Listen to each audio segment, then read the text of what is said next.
একটা হচ্ছে 9 থেকে 11 ডিগ্রি পরিমাণ এটা থাকে, এই এই এই বুখার রিলেটা। আচ্ছা, এবং এই রিলেটা যেটা করে, তো আর একটা জিনিস বলে নেই, এই রিলেটা কিন্তু মেকানিক্যাল, সরি ইলেকট্রিক্যাল না, মানে এটার মধ্যে এটা ইলেকট্রিক্যাল রিলে না ঠিক, মানে বা ইলেকট্রনিক বলা তো আরো প্রশ্নই আসে না। এটা অনেকটা মেকানিক্যাল টাইপের, অনেকটা মেকানিক্যাল হচ্ছে এরকম যে এটা এমন ভাবে প্রথমে থাকে, এমন ভাবে থাকে যে সে দুইটা কন্ট্রাস্টকে ওপেন করে রাখে। এটা হচ্ছে আসলে আগের যুগে যেটা বা আমাদের বইতেও যেটা আমরা আছে সেটা হচ্ছে আসলে তোমাদের মার্কারি সুইচ করে দেখায়। তো এখন আসলে মার্কারি সুইচ গুলো নাই, এখন হচ্ছে দেখা যাচ্ছে যে অনেক মানে অনেক রকমের সুইচ চলে আসছে, মার্কারি যে ওইটা ইউজ করে তা না। তো কিন্তু আমাদের বেসিক আইডিয়াটা সেই, বেসিক আইডিয়াটা কি দেখো, আমি তোমাদেরকে বলেছি আমাদের এটা কেন দরকার ছিল। আমাদের দরকার ছিল এমন কিছু কেস আছে, যে কেসগুলা যেটা হয় যে ট্রান্সফরমারে আস্তে আস্তে ধীরে 2-3 মাস ধরে হয়, এবং বলছি যে এই জিনিসগুলো বেশিরভাগই হিট রিলেটেড। তার মানে আমার যে এখন আমার যে ট্রান্সফরমারের যে ট্রান্সফরমারটা স্পেশালি অয়েলের মধ্যে ইমার্জ আছে, সাব ব্রাঞ্চ আছে, সেখানটায় আমার তো অয়েলটা কি হচ্ছে বলো, ট্রান্সফরমার যে অয়েলটা, এই অয়েলটা কি করতেছে, আগে সে নিজে তার তার টেম্পারেচার বাড়তেছে। তাহলে এখন ট্রান্সফরমার যখন টেম্পারেচারটা বাড়ে তখন এরকম এই অয়েলটা কি হয়, তখন সে তো কিছু গ্যাস প্রডিউস করবে। তাহলে এই গ্যাস গুলা কি হবে, আস্তে আস্তে এই যে এদিক থেকে গিয়ে গিয়ে এখানে জমা হইতে থাকবে। আবার বলে এই যে এদিক থেকে গিয়ে গিয়ে এই যে এই জায়গায় উপরে বুকরজের উপরের পার্থক্যতে সে জমা হইতে থাকে। এখন এই জমা হইতে হইতে যখন সে একটা নির্দিষ্ট লেভেল ক্রস করে, তখন যেটা হয়, তখন যেটা এই যে এখানটা যে কন্ট্যাক্টটা ওপেন ছিল সেই কন্ট্যাক্টটা ক্লোজ হয়ে যায়। কারণ হচ্ছে তার বিন্যাসটা সে আগে যেরকম ছিল সেরকম ভাবে থাকে না। আর এর আবার এটা গেলে একটা কেস যেটা ধীরে সুস্থে হচ্ছে, গ্যাস মেবি 1 সপ্তাহ ধরে জমা হয়ে হয়ে এরকম হইলো, তখন সে একটা অ্যালার্ম দেয়। নর্মালি যেটা হয়, একটা থাকে অ্যালার্ম আর একটা থাকে ডেঞ্জার, যে না ট্রিপ। অন্য আরেকটা থাকে যে যেটা সেটা হচ্ছে কি, যদি এই দিক থেকে খুব ফোর্সে অয়েল এই দিকে যাইতে থাকে, বা এই দিকের কোনো এই দিক থেকে কোনো ফোর্সে অয়েল এই পাশে আসতে থাকে। আইডিয়াটা হচ্ছে যদি কোনোভাবে আমার অয়েলের লিকেজ হয়, তখন যেটা হবে যে আমার তো অয়েল লাগবে, তাহলে তাহলে এই অয়েলটা সে ড্র করতে থাকবে বারবার, এই যে এই পাশ থেকে অয়েল গুলো এই পাশে আসতে থাকবে, এই পাশ থেকে অয়েল গুলো এই পাশে আসতে থাকবে।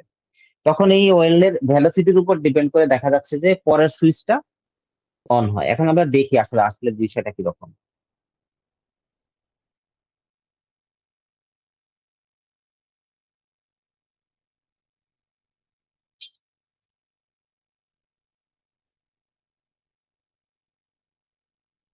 তো দেখো যে দুইটা জিনিস ভাইসা থাকে সেই দুইটা জিনিস দেখাচ্ছে, এবং প্রথমটা যেটা উপরেরটা সেটা বলতেছে অ্যালার্ম, তারপরেটা ট্রিপ, রাইট? তাহলে এখন দেখো আমাদের হচ্ছে গিয়ে অ্যালার্মের কেসটা কিরকম সেটা যদি আমরা দেখি, অ্যালার্মটা কিরকম ভাবে হইতেছে সেইটা। আমাদের হচ্ছে যে মেইন ট্যাঙ্ক থেকে আমরা বলছি গ্যাস আসতে থাকবে, রাইট? আমার তো একটা অয়েল লেভেল আছে, সেই অয়েল লেভেল আছে, তার মধ্যে মার্কারি সুইচ আছে, দেখতে পাচ্ছ তোমরা মার্কারিটা এমন ভাবে আছে যে এই মার্কারি দুইটাকে কানেক্ট করে নাই, আমার যে অ্যালার্মের যে দুইটা সেই দুইটাকে কানেক্ট করে রাখে না। আচ্ছা, এখন যদি আমার যদি আলটিমেটলি ধরো কোনো ছোটখাটো যদি ফল্ট যদি হয় আমার ট্রান্সফরমারে, যেটা বললাম যে যে যে ধরনের কেসে আমার হচ্ছে কি আস্তে আস্তে ট্রান্সফরমার যে অয়েলটা সেটা কি করতে থাকবে, বিভিন্ন ধরনের বাবল প্রডিউস করতে থাকবে, অয়েল থেকে বাবল প্রডিউস হতে থাকবে। এই যে বাবলটা প্রডিউস হবে, এই বাবল বা গ্যাস গ্যাস গ্যাস তো প্রডিউস হবে, এই গ্যাসটা এখন কোথায় যাবে?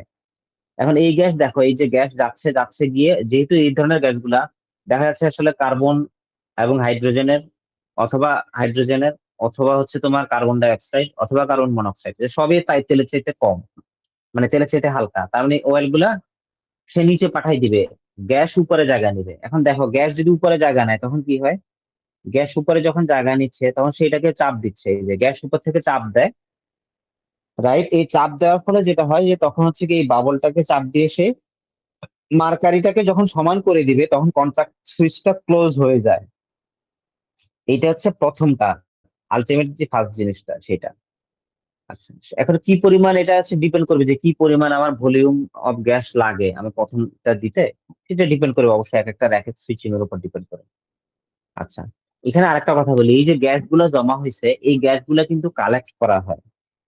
আইডিয়ালি কালেক্ট করার একটা ওয়ে থাকে, সেখান থেকে এটা দিয়ে যখন কালেক্ট করা হয় তারপরে এই ডিজলভড গ্যাস অ্যানালাইসিস করে বোঝা যায় যে ট্রান্সফরমারে কি টাইপের ফল্ট হচ্ছে।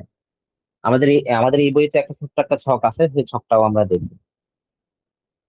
সেকেন্ডটা যেটা, এটা লাগবে না আমাদের। সেকেন্ডটা যেটা সেটা হচ্ছে যদি খুব হাই ফ্লোতে, যখন ধরো যদি খুব শর্ট সার্কিট হয় কোনো কারণে, বা যেগুলো আমার একটু যে ফল্ট গুলো আমার দ্রুত ইনসিপিয়েন্ট না, সেখানে খুব দ্রুত যদি গ্যাস জেনারেশন যদি হয়, খুব দ্রুত গ্যাস যদি জেনারেট হইতে থাকে, তখন দেখতেছো যে প্রথম এইটাকেই সে খুব ফাস্টলি সে ধাক্কা মারা একটা ট্রিপ সিগন্যাল পাঠায়। এটা একটা।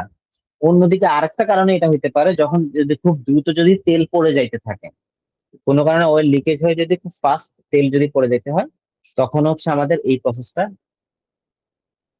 সেকেন্ড যে প্রসেসটা সেটা কাজ করে। তো এটা হচ্ছে বেসিক জিনিসটা। আর আমরা এটা, এই বেসিক জিনিসটা এটুকু জানাই মোর দেন গুড এনাফ। আর আমি, তোমরা দুইটা বইয়ের যে কোনো একটা বই ফলো করতে পারো। তোমরা হয় ভিকে মেহতা স্যারের বইয়ের, এই যে 22.8, এখান থেকে তোমরা বুকফল থ্রিলারটা পড়তে পারো। অ্যাগেইন কনস্ট্রাকশন যদি দেখাইতে বলে, আসলে এইটুকু, এইটুকু এবং এটা এটা সিম্পলি এইটুকু আঁকবা, সিম্পলি, এবং সিমিলারলি সিম্পলি এই যে এইটুকু আঁকবা। এখন তোমাদের অনেকেই আসলে যে ভুলটা করে দেখো, আমার আমার তো এই যে 22.12 ফিগারটা, এই ফিগারটা অনেক বড়, কিন্তু আমার তো এত বড় করে আঁকার দরকার নাই। আমার আইডিয়াটা কি, আমার আইডিয়া হচ্ছে গিয়ে তোমার হচ্ছে এখানকার সুইচিং অ্যাকশনটা আর এখানকার সুইচিং অ্যাকশনটা দেখানো, এটা বলে দেওয়া এটা কনজারভেটরের দিকে, এটা মেইন ট্যাঙ্ক থেকে, রাইট? তো এই ধরনের জিনিসগুলোর জন্য আসলে তোমার এত বড় করে আঁকা লাগে না। তুমি সিম্পলি যদি এই জিনিসটাকে অনেক সিম্পলি মানে ধরো 2 মিনিটে আঁকা যায় এরকম ভাবে একটা ইকুইভ্যালেন্ট একটা ফর্ম দাঁড় করিয়ে যে সবগুলা পার্ট দেখায়া, রাইট, কোনটা অ্যালার্মের দিকে যাচ্ছে, কোনটা ট্রিপের দিকে যাচ্ছে, মার্কারি সুইচ গুলা, এটা যদি তোমার এটা পছন্দ না হয়, তুমি আমাদের এই যে এই বই থেকেও এটাও যদি আঁকো, এখানটাও দেখো একটা আইডিয়া করে দেখাইছে প্রথমে। আইডিয়াটা সেকেন্ডটাই যেটা, সেটা হচ্ছে এই যে এটা। দেখো আলটিমেটলি আসলে দেখো বলতে পারো যে এই যে ফ্লোট আর এটা তো মিলতেছে না। অ্যাগেইন এখনকার ভার্সনের সাথে তো কোনো মিলই নাই, কিন্তু আইডিয়াটা সেম আসলে। আমাদের প্রতিটা কেসের আইডিয়া সেম। যদি আস্তে আস্তে গ্যাস জমা হয়, তখন সে একটা চিপ সিগন্যাল পাঠাবে। যদি খুব ভায়োলেন্টলি গ্যাস জমা হয় বা ভায়োলেন্টলি অয়েলের মুভমেন্ট হয়, তখন সে আমার আরেকটা চিপ সিগন্যাল পাঠায়। এই হচ্ছে আমার বুকল রিলেটেড জিনিস। আচ্ছা, অ্যানালাইসিস অফ ট্র্যাপ গ্যাস হচ্ছে কি, এই যে এটা, এটা হচ্ছে অ্যানালাইসিস। এই টেবিলটা তোমাদের লাগবে। এই যে অ্যানালাইসিস অফ, যে কোন, একটু আগে যে বললাম যে আমার যখন গ্যাসটা, আমার কি গ্যাস হচ্ছে তার উপর ডিপেন্ড করে আমার বোঝা যায় যে কি কিসে হচ্ছে। আচ্ছা, এই যে ধর arcing in oil between construction part, মানে বেসিক্যালি হচ্ছে কি, যখন হাইড্রোজেন এবং এই যে হচ্ছে গিয়ে অ্যাসিটিলিন, এটার জন্য যেটা, সেটা হচ্ছে গিয়ে তোমার তেলের মধ্যে আর্কিংটা যেটা হয় অনেক টেম্পারেচার, সেইটা হয়। আর এটা হচ্ছে গিয়ে তোমার, যদি আমার সেটার মধ্যে মিথেন পাই, তার মানে ডেফিনেটলি ইনসুলেশন কিছুটা ক্ষতিগ্রস্ত হয়েছে। ইনসুলেশন যেটা, সেটা কিছুটা ক্ষতিগ্রস্ত, ফেনোলিক ইনসুলেশন যেটা বলতেছে, ফোম টাইপের যেটা। যাই হোক, ইনসুলেশনটা একটা এক এক রকম থাকবে। এরপরে যখন যেটা, এই যে এটা যখন, এরপরে যখন আমরা C2H4 যখন পাবো মিথেনের পাশাপাশি, তখন দেখা যাচ্ছে আমার হট স্পটটা তৈরি হচ্ছে কোরের মধ্যে। কোরের মধ্যে যে জয়েন্টে, সেখানে আলটিমেটলি এইটাও আসলে আহ ইনসুলেশন, ইনসুলেশনের সাথে রিলেটেড আছে। কিন্তু যাই হোক, this is more than good enough. Hot spot in core joints and hot spot in winding, এর হট স্পট আর কোরের হট স্পট আসলে এই, স্পেশালি যখন কার্বন ডাইঅক্সাইডটা পাচ্ছি তখন হচ্ছে গিয়া এটা। সুতরাং এই যে এই টেবিলটা হচ্ছে গিয়া পড়তে হবে তোমাদের। আচ্ছা, লাস্ট যে খুব ইম্পর্টেন্ট যে আমাদের আরেকটা জিনিস ট্রান্সফরমারের ক্ষেত্রে, সেটা হচ্ছে আমার ওভারফ্লাক্সিং। তো ট্রান্সফরমারের সেই বিখ্যাত ট্রান্সফরমার ইকুয়েশনটা তোমরা দেখো, ইএমএফ ইকুয়ালস টু আলটিমেটলি কি, 4.44 পাই এফ এন, রাইট? এনটা ছিল আমার ট্রান্সফরমার উইন্ডিং এর কয়েলের সংখ্যা, যেটা এটা হচ্ছে নাম্বার অফ ফ্রিকোয়েন্সি। তো বাকি সবকিছু বাদ দাও, সবকিছু যেহেতু আমরা ফ্লাক্সের ইকুয়েশনটা দেখো, ফ্লাক্সের ইকুয়েশন ভি ইকুয়ালস টু কি, 4.44 ভি ওভার 4.44 এফ এন। এখন সব কনস্ট্যান্ট, যে দুইটা জিনিস কনস্ট্যান্ট না, সেই দুইটা জিনিস হচ্ছে ভি এবং এফ। তাহলে আমরা বলতে পারি ফ্লাক্স যেটা, সেটা proportional to, directly proportional to V by F, right? Ratio of V and F, voltage এবং ফ্রিকোয়েন্সি। তাহলে যদি ভোল্টেজ এবং ফ্রিকোয়েন্সির প্রপোর্শনাল হয়, ফ্লাক্স কখন অনেক বেশি প্রডিউস হবে? যেহেতু